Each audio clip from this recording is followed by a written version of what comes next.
Good morning, everyone.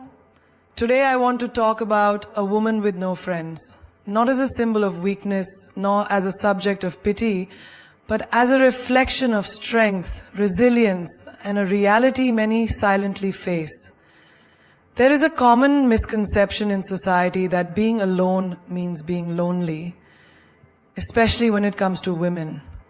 From a young age, women are often taught that their worth is linked to their relationships, how many friends they have, how well they fit in, how socially accepted they are. So when a woman walks alone, when she isn't constantly surrounded by a group, people begin to assume that something must be wrong. She must be lonely. She must be unhappy. But that assumption couldn't be further from the truth. Solitude and loneliness are not the same.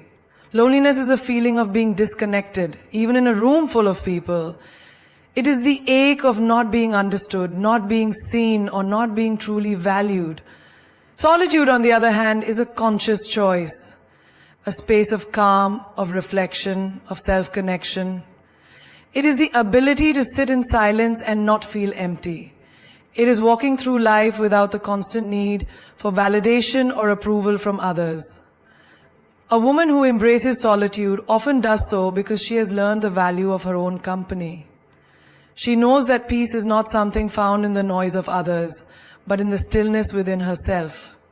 She is not lonely, she is focused. She is not excluded, she is intentional. Her alone time becomes her reset button, her sanctuary, her place to heal, dream, and think freely. And in that solitude, she may discover things that are harder to find in a crowd: clarity, confidence, and the freedom to truly be herself without compromise. She doesn't fill her time just to stay distracted. She uses it to grow, to observe, to realign with her values. While others may chase constant interaction to avoid the discomfort of silence, she welcomes it, because in that silence she finds strength. To mistake her solitude for sadness is to misunderstand her entirely. She may not have a crowd around her, but she has something far more powerful: self-awareness, peace of mind, and a life that is not built around pleasing others, but around honoring herself. In a world that often rewards surface-level charm and social popularity, it can be easy to assume that having many friends is a sign of happiness, while having few or none is a sign of deficiency. But for some women, particularly those who've been through betrayal, manipulation, or constant emotional exhaustion, the decision to step back from certain relationships is not a failure, it's an act of self-respect. A woman with no friends may not be friendless by accident. She may be selective, not because she thinks she's better than others, but because she's learned, often through painful experiences, that not everyone deserves access to her world. Being selective is a form of wisdom, not arrogance. It's the result of lessons that taught her how costly it can be to surround yourself with the wrong people. She may have once been the kind of woman who gave endlessly, her time, her energy, her trust. She might have shown up for people who never showed up for her, kept secrets for people who gossiped about her, or supported friends who disappeared when she needed them most. And so she learned. She learned that not every smiling face is a true friend. She learned that being liked by everyone often means losing pieces of herself. She realized that she had to choose herself, even if that meant walking away from people who couldn't treat her with the same love and loyalty she offered them. Being selective also means she no longer entertains half-hearted friendships, where the connection is based more on convenience than care. She no longer tries to force conversations, fit into cliques, or pretend to enjoy relationships that feel shallow or one-sided. She has realized that peace is more important than popularity, that honesty is more valuable than approval. Her selectiveness is also a reflection of her growth. She may have redefined what friendship means to her, no longer interested in people who only show up for fun, but those who show up with depth, consistency, and sincerity.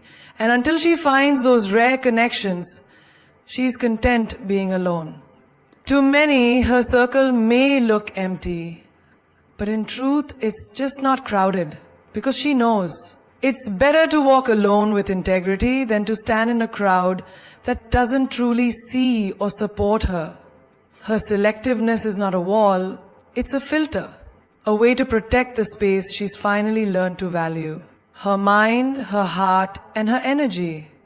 In a society where numbers often seem to define worth, how many likes you get, how many followers you have, how many people you can call your friends, it's easy to forget that more isn't always better. For a woman who appears to have no friends, the truth may not be that she has none, but that she has chosen quality over quantity. Conscious, empowered decision to prioritize real, meaningful connections over social clutter. She may have once had a crowd around her. She may have been the life of the party, the one whose phone never stopped ringing, whose calendar was always full. But over time, she may have realized that being surrounded by people isn't the same as being truly connected to them. She might have felt emotionally alone, even in groups, as if she was constantly performing pantomime, pretending to be fine, pretending to fit in, pretending that surface-level banter was enough to sustain her soul. So she stopped pretending. She began to strip away the noise. She started asking herself difficult but necessary questions. Who actually knows me? Who supports me without conditions? Who listens, truly listens when I speak? And when the answers were few or even none, she began to let go. Letting go didn't mean failure. It meant clarity. It meant that she no longer needed dozens of people around her just to feel seen. She no longer needed the illusion of friendship to avoid feeling alone. What she needed and now seeks is depth. Someone who remembers the little things. Someone who shows up when it's inconvenient. Someone who celebrates her quietly, not just publicly.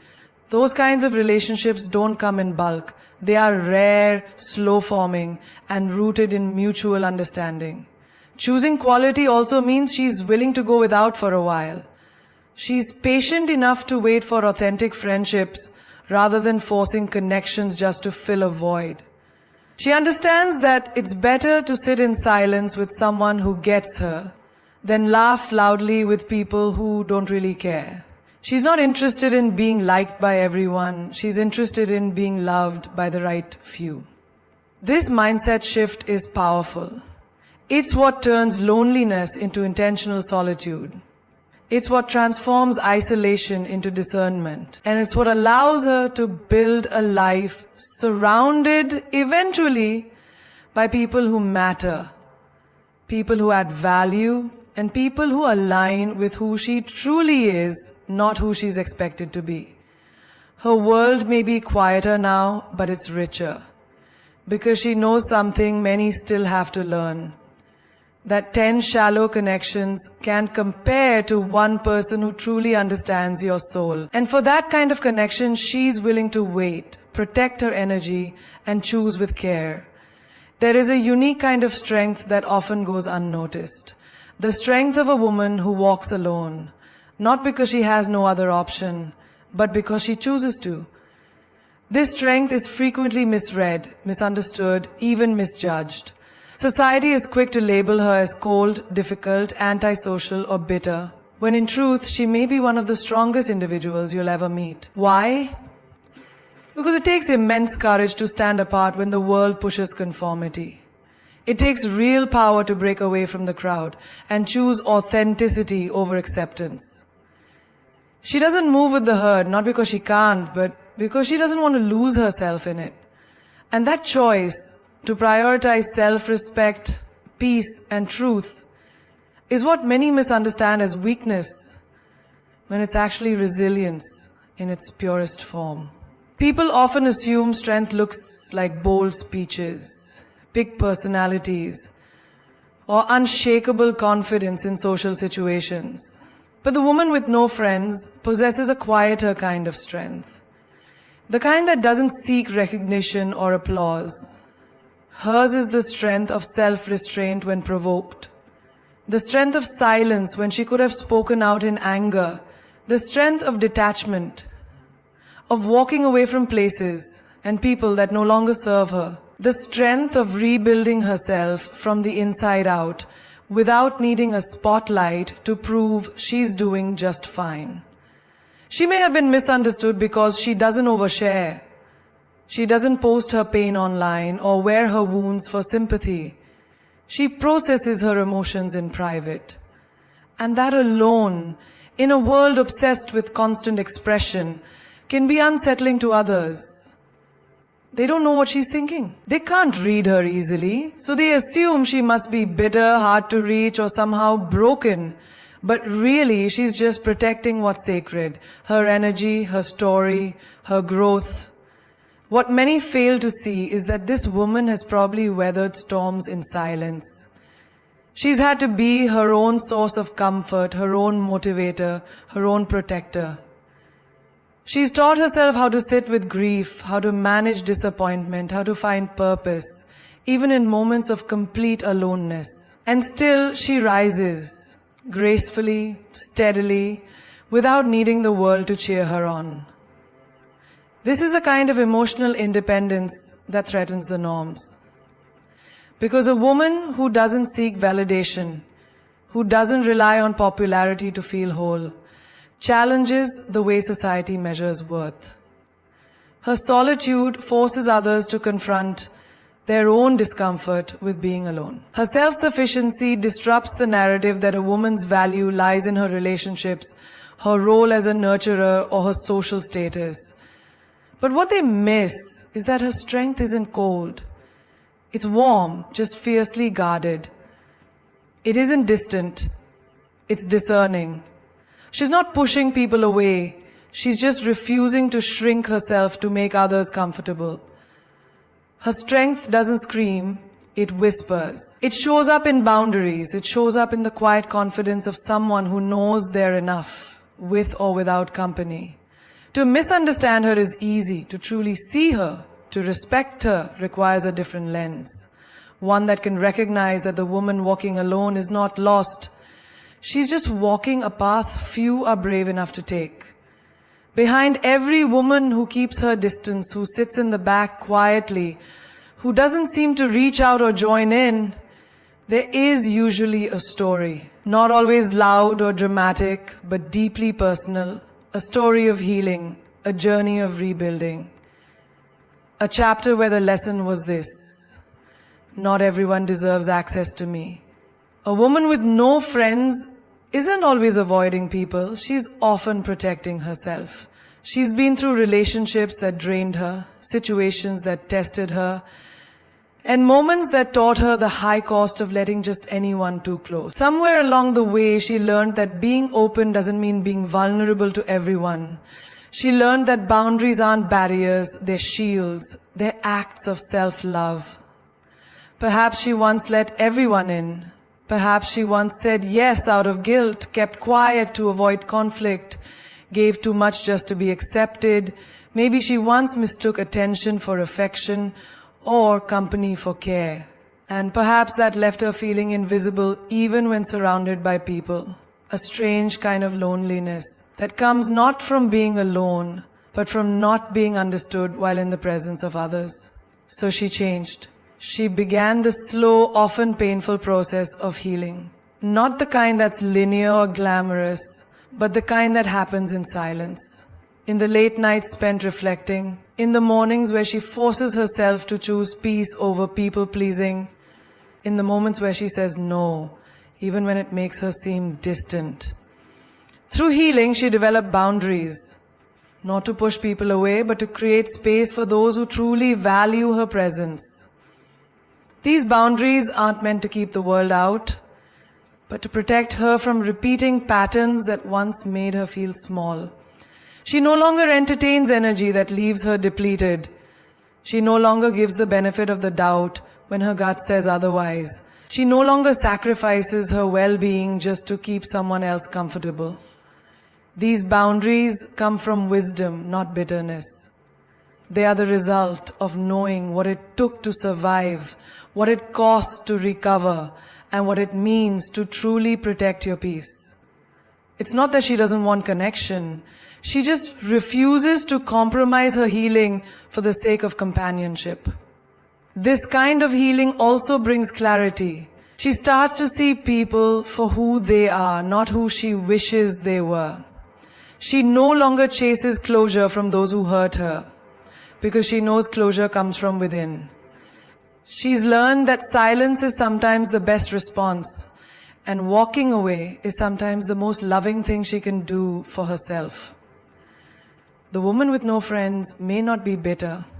She's just cautious. She may not be lonely. She's just deeply aware of what she needs and what she won't tolerate. Her healing journey has rewired the way she interacts with the world. She isn't afraid to be alone, because she knows what it's like to feel alone around the wrong people, and she'll never go back to that again. So when she draws a line, it's not rejection, it's self-preservation. When she chooses silence, it's not indifference, it's discernment. And when she keeps her circle small or empty, it's not because she doesn't value others. It's because she finally values herself enough to be intentional with who she lets in. When people see a woman who is often alone, who doesn't seem to have a social circle, who quietly moves through life without the background noise of friendship groups or constant companionship, the knee-jerk reaction is often pity. People assume she's lonely, maybe even broken or somehow incomplete. They view her solitude as a flaw, as something to be fixed. But what if, instead of pity, what she actually deserves is respect?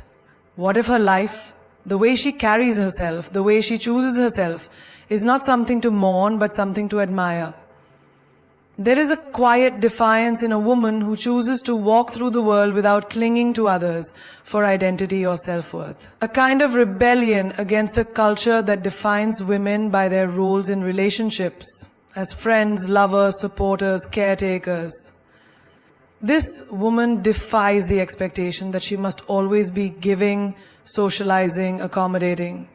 She reclaims her time, her voice, her presence. And that's not sad, it's inspiring. She teaches us that strength isn't always loud, that healing doesn't always need an audience. That self-respect sometimes means standing alone, rather than shrinking to be accepted by the crowd. She shows that validation doesn't need to come from applause or inclusion, it can come from within. And that kind of self-possession, it's rare, it's bold, it's beautiful. The world often overlooks the lessons a woman like this can offer. She reminds us to evaluate the relationships we maintain. Are they meaningful or just familiar? Are they nurturing us or just filling space? She challenges the idea that busy social calendars equal happiness and instead invites us to think about presence, intention, and emotional authenticity. This woman is proof that solitude can be empowering, that silence can be wise, that space can be sacred. She's not trying to prove anything to anyone. She's not performing for the world. She's simply living on her own terms, guided by her own truth. That in itself is a radical act of self-love in a world that constantly tells women to seek approval, to stay connected at all costs, to keep smiling even when their hearts are heavy. To pity her is to misunderstand her. To assume she is missing out is to overlook what she has gained. Peace, clarity, autonomy, and the profound realization that her value is not determined by how many people surround her, but by how deeply she knows and honors herself. She doesn't want attention, she wants authenticity. She doesn't crave popularity, she craves peace. And in a society that fears loneliness, she's found something even more powerful. Freedom, she may walk alone, yes, but not in sadness, not in defeat. She walks with intention, grace, and quiet power. That's not a woman to feel sorry for. That's a woman to learn from. So when you see a woman who stands alone, who walks through life without a visible circle, who speaks with calm conviction but keeps her distance, don't rush to label her. Don't assume she's broken or lost or lacking. Look a little deeper. You may just be witnessing the kind of woman this world needs more of. A woman who has learned that solitude is not a curse, but a sanctuary. A woman who has chosen authenticity over approval. A woman who holds her peace like armor and wears her truth like a crown. She is not lonely. She is not bitter. She is not invisible. She is simply someone who stopped chasing the noise and started listening to her own voice. And in that silence, she found herself. That's not weakness. That's not failure. That is strength in its rarest form.